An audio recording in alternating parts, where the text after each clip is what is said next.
Hey everybody, how's it going? Welcome to the Guitar Underground. I'm your host, Neil Santos, and today on the Underground, we're going to talk about noodling on the guitar. Are you guilty of it? Because I know I am.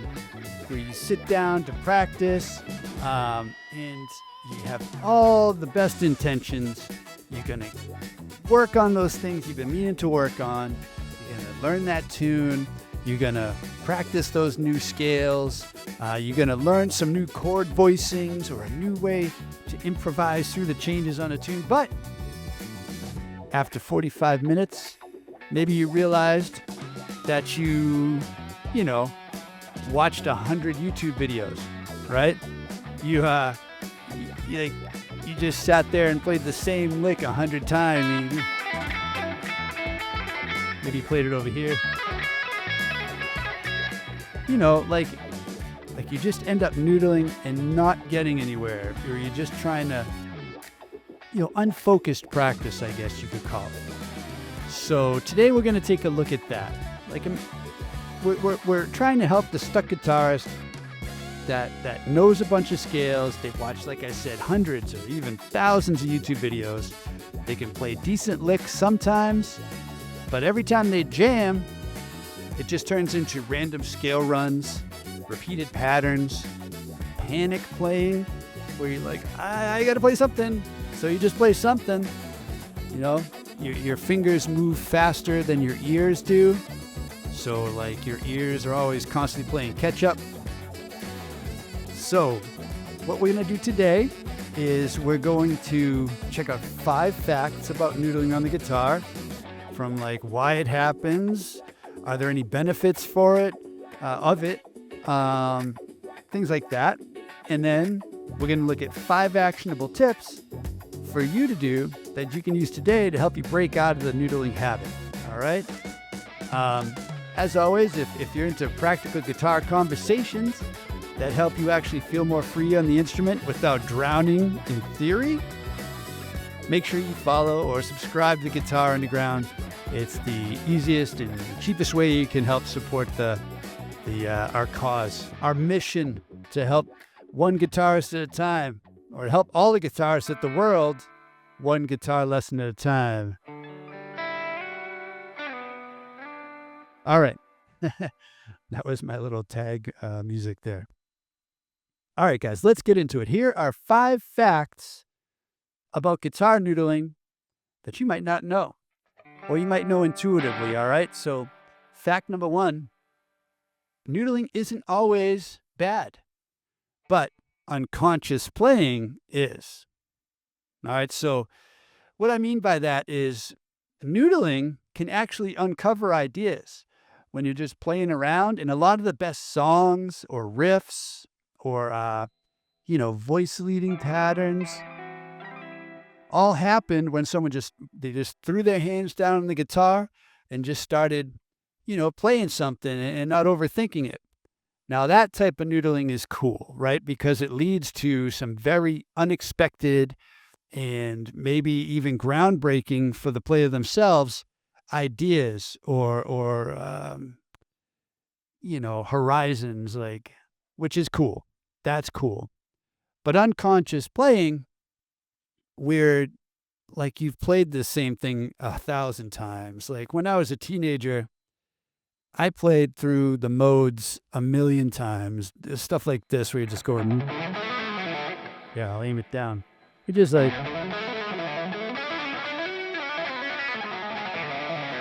because that was easy for me for some reason. My left hand can do those hammer-ons and pull-offs. Where am I? Right here.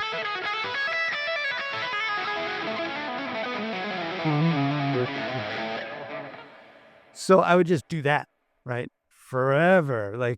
Honestly, I don't know how my parents put up with it. They would hear that from the other room and just play a song. That's the type of noodling that maybe isn't the best. Was it feeding my teenage ego? Ooh, I can do this. I'm so cool. Yes, absolutely, definitely. But was it helping me progress as a guitar player and a musician? No, not at all. Not at all. it was holding me back. I was wasting valuable practice time doing that. I would say that is legitimately noodling. Not only does it sound like noodling, but it was something that I could already do that, I'm just wanking on or whatever. So that's the thing. Like you pick up the guitar for a minute, 40 minutes later, you haven't had any sort of focus practice. You have no musical takeaway of something that you're like, oh, I worked on this and now I'm going to be better at this. There's no improvement. So it isn't like there's a lack of talent there. It's like a lack of intention, right? And your fingers are practicing habits whether your brain is engaged or not, right? So everything I played when I was a teenager was this, because that's what my fingers could do. Like they were into that habit. So anytime a solo came up, even for like a mellow song, I would probably rip into some like legato thing because that's what I knew, right? So what you need to do is connect to improvisational confidence, right? We need to find a way for you to feel more intentional when you practice so you can know why you're playing something. And then that clarity will give you the confidence in yourself to solo and, solo the way you want. Solo as the best musician you can be until you practice more and become the next best musician, sound magician that you can be. Anyway, point 2. Most players are overplaying because they're uncomfortable with space. And I had to take a good look at myself and be honest with myself and like totally admit that this was it. This is the reason why I was just blisteringly fast and trying to just play as many things as I could, right? Because constant notes often hide uncertainty in your playing. Silence, when you leave it there, exposes whether you actually hear the phrase internally or not. Like, are you actually hearing something, or are you just confetti, note confetti? Just don't look at me. Look, I'm still dancing. So it can silence exposes whether you actually hear phrases internally. So a related scenario would be like a backing track starts. There's an immediate flood of notes. You just start going, ah! There's no phrasing. There's no breathing room in between anywhere, any notes. So, yeah, because fast playing, fast movement can sometimes be camouflage. Like, don't look too closely at my note choices. Like maybe they're not the most accurate or most appropriate for the chord I'm playing right now, So, yeah, great players aren't just filling space constantly, right? When you listen to players like anybody, Stevie Ray Vaughan, David Gilmour, Eric Gales, Joe Bonamassa, Eric Johnson, any of them, I don't know, these people are just coming to my head. They aren't just filling space. They're creating tension and release, very intentionally doing that. So, real improvisation, freedom. Real improvisational freedom means choosing your notes, choosing your silence, right? Controlling the momentum of your solo, not just running endlessly, right? You know when to stop, you know when to start. You're not just sprinting for the end of the solo, trying to get out of it, hoping it ends soon. That's no fun anyway, for you. Cool. So that's point 2. Fact 2. Fact 3, repeating one small idea builds more skill than 20 random ones, right? Like intermediate players and beginners, they often abandon ideas too quickly, right? They confuse new with creative, and they don't always go hand in hand. I remember when I was at Berkeley in my first writing composition class, I feel like the guy's name was Jack White. It wasn't the Jack White that you're thinking of. Uh, but, he said to everybody, the assignment was come in with a melody, that you think is good, and we'll check them out. Easy enough, right? So I came in with the melody, and I was like, oh, there's a cool hook here.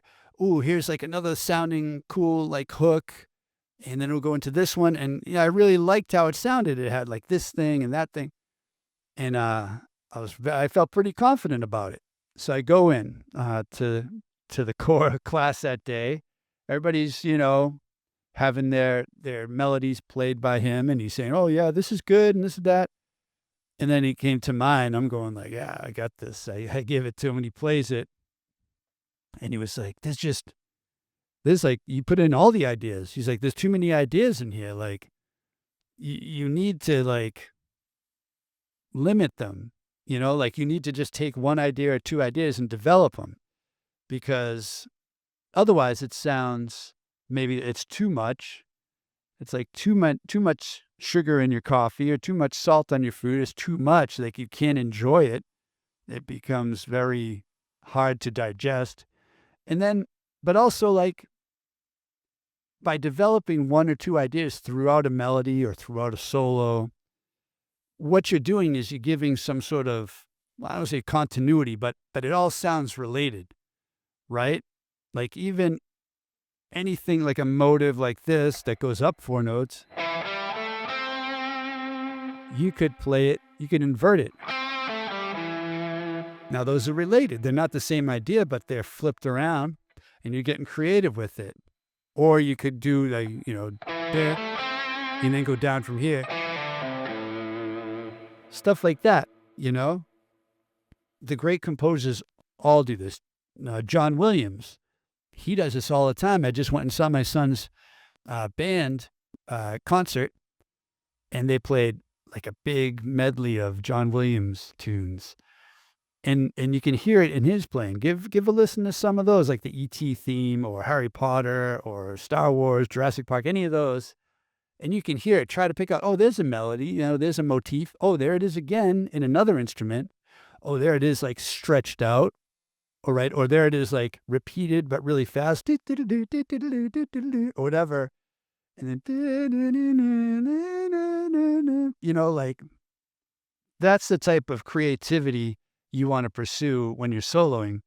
Not the creativity that is like, oh, here's another idea. How about this idea? How about that idea?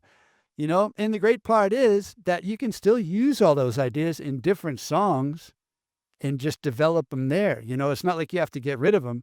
It means you have a surplus of ideas now that you can develop into their own songs, or maybe combine two together and make like a song, right?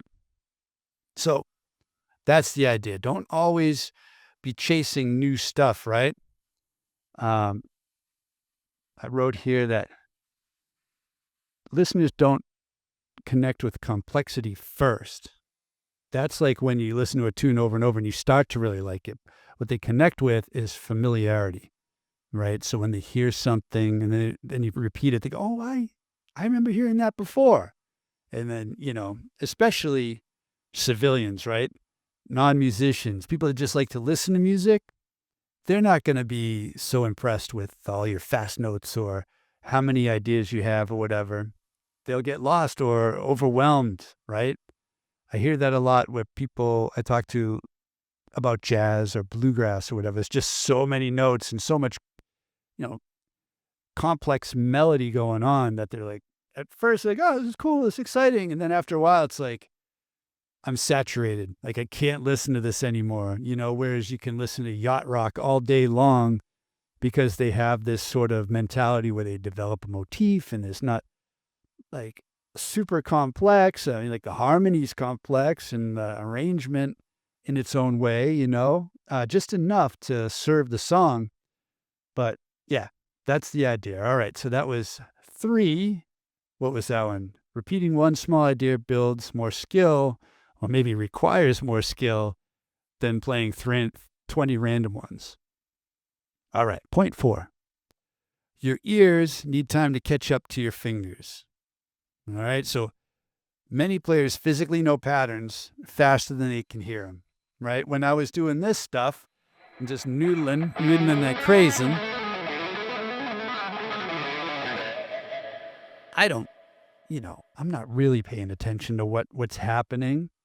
I'm thinking, oh, where's the shape, and what can I do there, and maybe I should move to the next shape. That's about as far as it goes. Like I'm gonna go down to this shape, this mode, and I'll go down this one, and I'll go up here, and that's it. Like, oh, I'll do that kind of power feel bit lick, and then I'll do like a verse and that, whatever.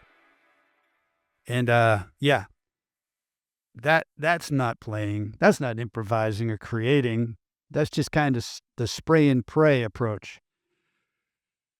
You know, I'd finish a solo, and I'd realize I don't remember what I played, and none of it felt intentional. It was just all kind of like, I hope this works out, you know? And I think that happens a lot. It happens with a lot of players. So you need to slow down, be more intentional in your practicing so you can start to incorporate things like that in a way that's musical. Maybe you play something slow and then play something like that, and what the pattern you're going to do with your fingers is going to sound like and stuff. But if you don't ever stop to consider how to use it musically, you're always going to use it unmusically or whatever, or as a crutch, like the camouflage crutch, where you're just playing and playing and playing and hope nobody notices that you're not stopping or whatever. So yeah. So the connection to fretboard freedom is you got to slow down. That's going to create awareness. And awareness creates control. So you control the notes and you control what you're saying. And then that control creates freedom. And you're going to be able to enjoy what you're playing and make it intentional. And it's like when you speak, you're writing your own dialogue, your own script as you go, I think of Julian Lage when I think of someone that's completely free on the guitar, and I feel like he hears everything he's going to play before he does. And he's not always playing fast. He's playing just what is right for the song. And when he does play fast, it's musical and intentional, and it sounds great at that moment of the song. And like the whole solo was kind of leading up to that somehow, even though he's making up right on the spot, he is aware enough of what that's going to sound like. Or he says, oh, I think everything led up to this, and I think it could be a cool time for a fast part, right? And I know that if I play this fast part as opposed to this one or that one, that's going to fit here. So there's a lot of, experience that goes into that. And that's what you want to use your practice time for, to gain that sort of experience. So when the time comes and you need it, when you can use it, then you have it, right? Then you have that experience and that understanding of one fast part or another, right? Or one note or another, or one scale or another. So if you're just noodling all the time, you won't ever kind of get that sort of insight. All right. Now, fact number 5, limitation creates creativity. And I love this, and I say this all the time. Like unlimited options overwhelm most intermediate players, or just overwhelm people in general in the world, right? Is the paradox with marketing. Like if you have too many things to buy, too many options of things to buy, you don't buy anything because you just can't decide, or you're afraid that, or you'll buy something, then you'll have buyer's remorse and be like, oh, maybe I didn't make the right choice. I should have bought this. But it's the same with playing. Like if you know all the scales, or you want to play an all over the neck, that's too much to, first think about and keep in your memory banks. But also, like, there's just too many options if you want, so maybe your solo will end up sounding disjointed. and like not connected, like with the motif thing where it all sounds connected. You'll sound like, oh, I want to play this fast lick I know, and then I want to play up here, I want to play some bendy things, and then I feel like I haven't played a fast thing in a while. People aren't gonna like respect me as a shredder or player. I'm gonna play the fast thing again. Um, like, or I have to play some sort of melodic minor thing in here, or a diminished thing, or whole tone, or whatever it is, whatever like fancy scale you think is going to make people see you in a way that is like, oh, he knows what he's doing on the guitar, or he's a high level player. But in fact, like, I find by limiting myself to things like I really just focus on the pentatonic scale and how many different ways I can use that. And that sparks creativity in my playing, right? Like if I switch those 5 shapes per chord, that brings out a whole level of like melodic playing that I couldn't ever get to if I was trying to use 7-note scales to do the same thing and then just like altering the 7-note scale. Like it just doesn't make sense for me. Or if I just stay in one portion of the neck, one in position playing and switch the scales there, that helps rather than having to think I'm going to play all over the neck or whatever. Or sometimes the tune calls for I'm just going to play an E minor pentatonic and do like Angus Young. And the limitation is I start down low at the beginning of the solo, and then I work up and I work higher up the neck. Higher up the neck is going to increase the excitement. And by the end of the neck, I'm going to be up here. That's the constraint that you put on it. It doesn't have to be just one scale or just one thing. It can be like a theory or a plan, a strategy that you're going to use, right?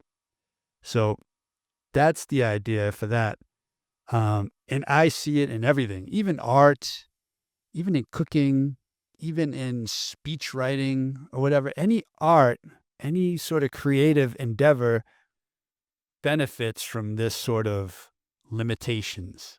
Like confine yourself to this little path and then try to figure out all the things you can do in that path on your journey. You know what I mean? So like other ideas for limitations, maybe one string or just 2 notes or one position or even one rhythmic idea like a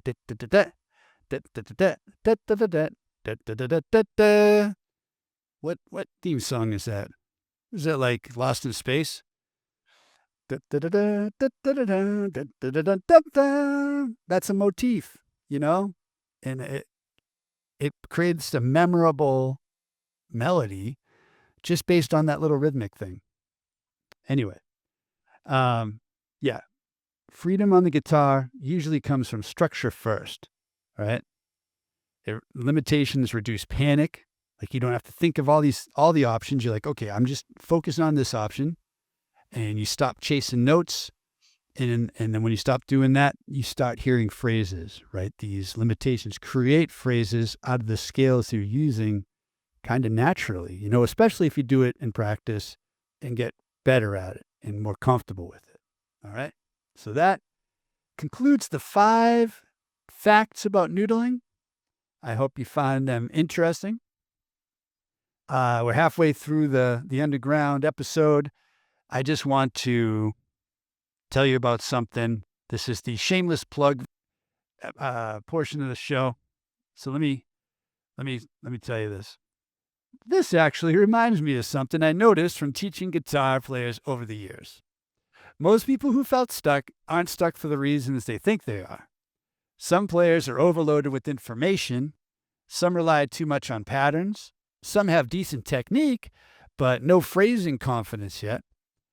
That's honestly why I created the Pentatonic personality quiz over at the Pentatonic Way. So it only takes a couple minutes, but it helps identify the kind of player you are right now and where your biggest bottleneck probably is. Then, based on your results, you'll get a free 5-lesson email course designed specifically for the type of player you are. So instead of random advice, you get something more targeted and practical. A lot of players tell me that it gave them clarity immediately, which is really the whole point. So head on over there if you want, Pentatonic Way /personality, and try it out. It's free, I think it might help you. All right, back to the podcast. So we looked at 5 facts about noodling, and now we're going to look at 5 practical and actionable tips and tricks you can use to start to practice more intentionally and less noodlily. All right. Number 1, the 5-note only challenge. Solo using only 5 notes for 5 minutes. So no extra notes. Things you can focus on are rhythm, phrasing, bends, vibrato. All right. So why this works is it forces that intentionality and reduces the panic playing. All right. So I got a little backing track here. I love this backing track. I just found it before I started recording this, and it's a Pliny prog rock backing track in G major. So yeah, let's see what we can do. I'm going to focus on 5 notes on rhythm, phrasing, bending, and vibrato, and let's see what we can do with this. Has a little bit of an intro.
All right, I went out of the 5 notes there.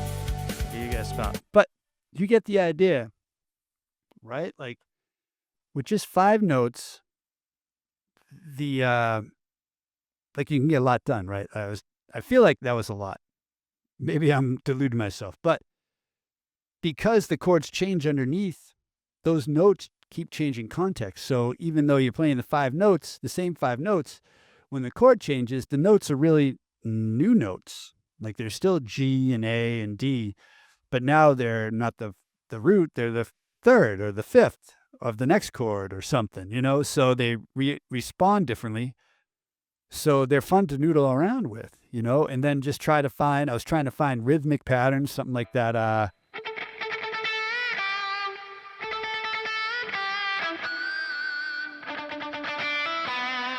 Or like have a big, like a 4 or 8 bar part, and then next time I came around, try to repeat that, but a little differently. Mostly because I couldn't remember exactly what I did, but try to develop that whole theme, which creates like a melody, more like a song, right? So hopefully that helps. So that's the 5-note challenge, 5 notes only. That's actionable tip number 1. So number 2, and I say this a lot, and I love it. Leave 2 beats of silence, between every phrase or every couple phrases, because this literally forces pauses, right? And that's what we're trying to do. And it takes that guessing of when you should leave the pause out of your hands. You just say, all right, every or how long it should be, right? Every couple of phrases or every phrase, I'm going to pause for 2 beats. I'm going to count them. You count internally, 1, 2, or like 2, 3, whatever, wherever it lands. And that's going to help you break up phrases. And it's a little scary, right? You're like, if I stop playing, am I going to be able to start playing again? Do it when you're practicing. Who cares if you can't start again? You have to prove it to yourself that it will work. So try it when you're practicing. That's what we're talking about. Instead of noodling, try this, you know. So let me try it for you here. I got the same track. I just started from when we stopped it.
Man, I like that backing track so much.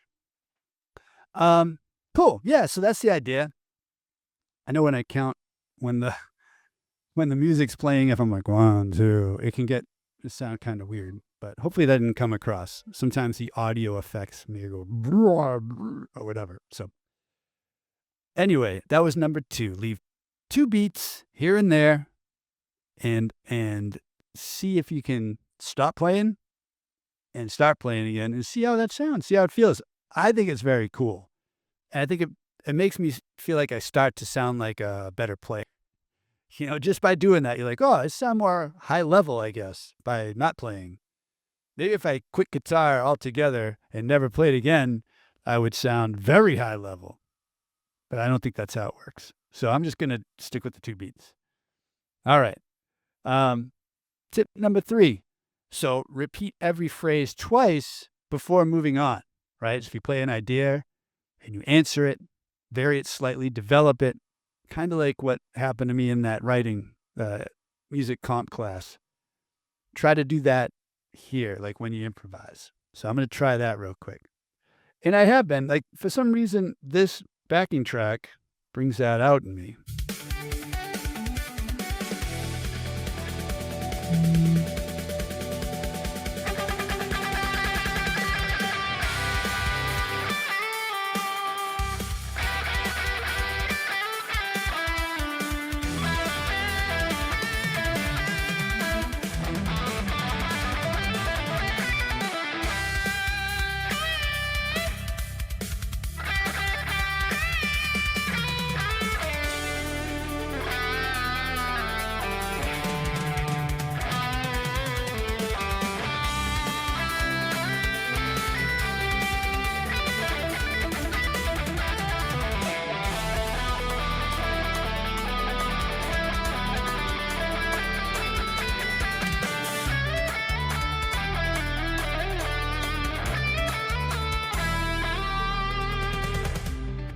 Anyway, there's some interesting, hopefully repeatable ideas in there. And they don't even have to be super complex. I think they maybe sound more interesting when they're not. Like that sort of...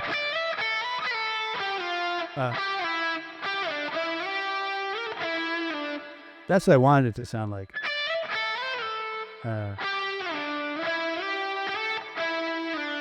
thought that would be cool. I played something else, though. But then that led somewhere else. That's the cool thing about improvising. You go, oh, that makes me sound, reminds me of this or whatever. But yeah, this isn't... that's just 4 notes, sliding up. You kind of cut the note at the end. Those sort of notes slides where you go, whatever, kind of Steve Vai-ish, Plini-ish, I suppose you could say.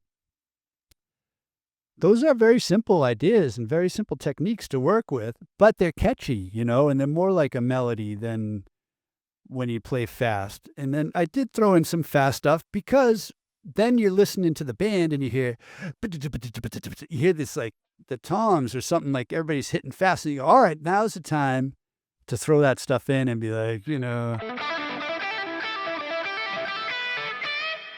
then boom, go back into the melody thing. So there's some ideas. That's number 3. Repeat every phrase twice before moving on if you can. And I mean, these are very strict rules, but they're more for practicing and more for stimulating ideas when you are improvising. But you don't have to stick with them for the whole solo. In practice, you might want to stick with it for the whole backing track and just see how many different ways you can, push and pull this idea.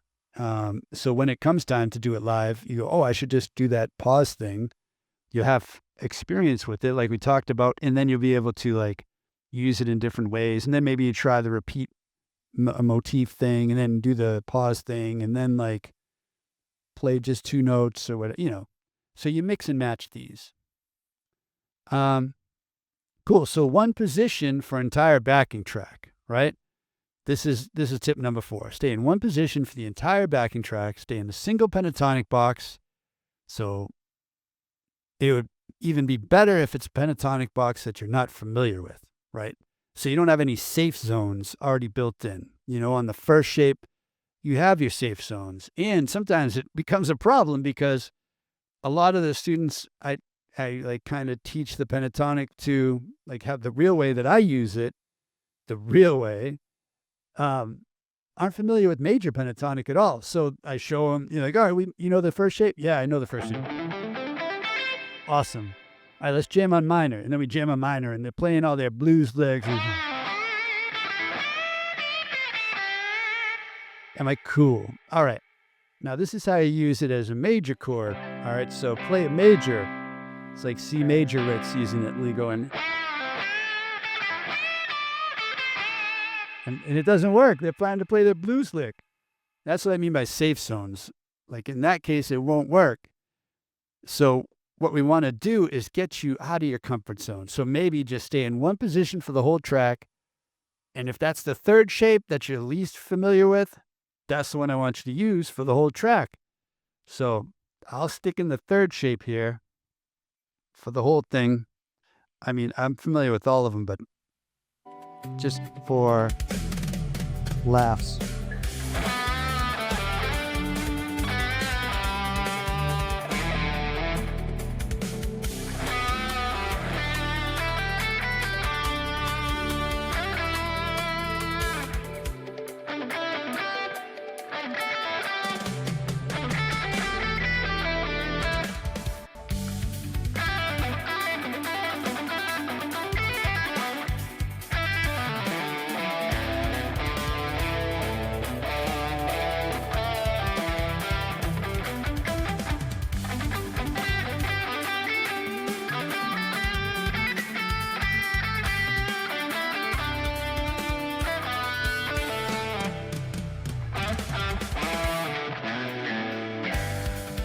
All right. That's the idea. Got interrupted by an ad there, so if the editing is weird in the jam, that's why. Why do they do that? You can't interrupt a jam track with a YouTube ad. Apparently they can. So anyway, so why does this work? It develops fretboard familiarity. It encourages melodic thinking instead of just pattern jumping and like, here's my safe zone. Here's the lick I play when I play this shape. Here's the lick I play when I play that one. And it's fun. It's fun to find new ways. I think, it's fun to take a chance. And like I tried to incorporate, remember earlier I was doing that. I try, and in the bottom of this third shape are those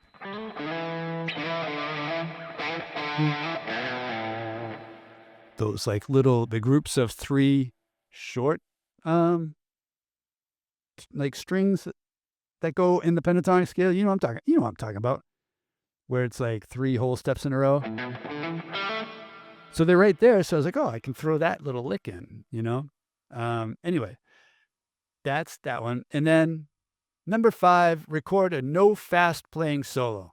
No speed allowed, mid-tempo only, and just focus entirely on phrasing and timing and feel, right? So by recording it and limiting yourself, like we said, to those constraints, it reveals what your musical instincts actually are, right? It shows where the tension and the filler notes happen. And you'll listen back to it and you'll be like, oh, I should have done this, right? At least that's what I do. I hear it and I go, oh, that's a cool beginning of a phrase. And then it goes somewhere else with another idea. And it's like, no, I wanted to hear that again, And it's going to, hopefully, by doing that, you're going to be working on creating these slower licks and phrases, but also you're going to be, by reviewing it, you're going to work on your active listening, where you identify these sort of opportunities to create motifs in the moment, rather than just going and you caught that car, now you're a dog and you're going to chase another car and you don't know what to do when you get there, when you catch the car. So this way you're going to be like, all right, I don't think that analogy fits, but you're not chasing another lick. You go, oh, that's a cool lick. Let me see what else I can do with it. Let me mold it into something else interesting and stuff. So that one, I won't record a solo here and then check it out right now. Trying to keep this short, but so by not noodling when you're practicing, the goal isn't to stop having fun on the guitar, right? Because that can be fun. The goal is to stop drifting unconsciously. It's intentional playing is what transforms random scale knowledge and your time into actual music. All right? Feeling stuck in your practicing does not mean that you lack talent, or you started too late, or you need more scales, or whatever. It often means that your practice lacks a direction and your ears need to reconnect with what you're playing, and your practice needs clarity. All right? So I would genuinely love to hear which one of these tips and ideas hit home for you the most, or which one you're going to try first. All right?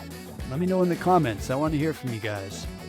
And if these kinds of conversations help simplify the guitar for you and make improvisation feel less overwhelming, make sure to follow the podcast and maybe share it with another guitarist who might need to hear this too.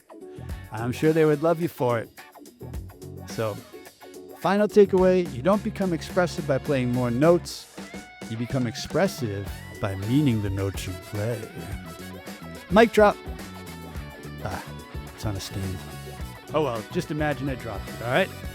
All right, guys. Till next time, I'm Neil with the Guitar Underground, and keep on picking. I'll talk to you later. Bye-bye.